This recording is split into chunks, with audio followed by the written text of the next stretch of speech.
Was so powerful. Cooperatives offered another avenue of economic self-reliance. We think about slavery as an economic institution.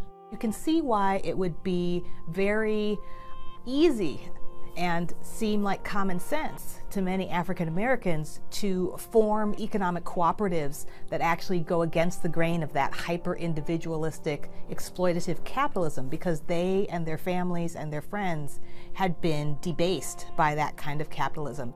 And you see figures from Du Bois to Ella Baker to Ida B. Wells and others calling for African Americans to not turn their backs on trying to build wealth, but to do it in a different way, a way that would not be so exploitative. In Oklahoma, this section of Tulsa that had lots of African American owned businesses, and people like to call it the Black Wall Street of the Midwest. Well, Wall Street has this connotation of hyper-capitalism, making money, getting a good return on your investment.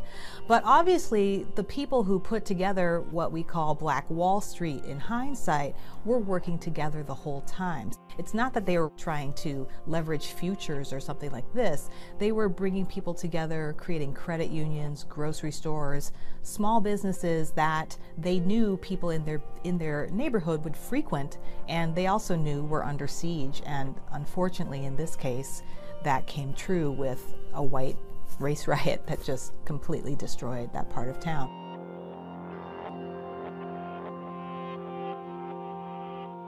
Many people have started to talk again about the history of the Southern Tenant Farmers Union, which brought sharecroppers together to pool their resources and try to get better ways of selling their crops and getting fair prices, as well as fair rent on the lands that they worked. So these spaces we usually think of as places where people are just hiding and scared and waiting for the civil rights movement decades from now to happen.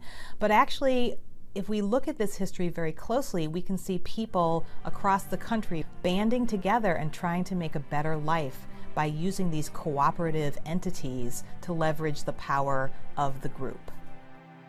The strong history of African American labor unions offers yet another example of effectively engaging in economic systems.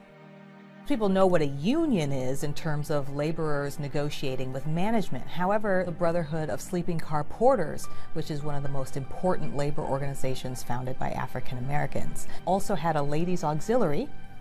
And those two organizations, the Brotherhood of Sleeping Car Porters and their Ladies Auxiliary, created cooperative economic institutions, including grocery stores and credit unions, to help members and their communities become economically stronger.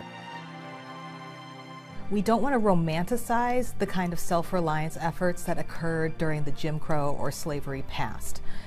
People making pretty bold statements about how Jim Crow helped keep Black people together. I think that's a very dangerous path to go down. However, I think it is important for us to relearn or learn for the first time a lot of the stories of African American community cooperative.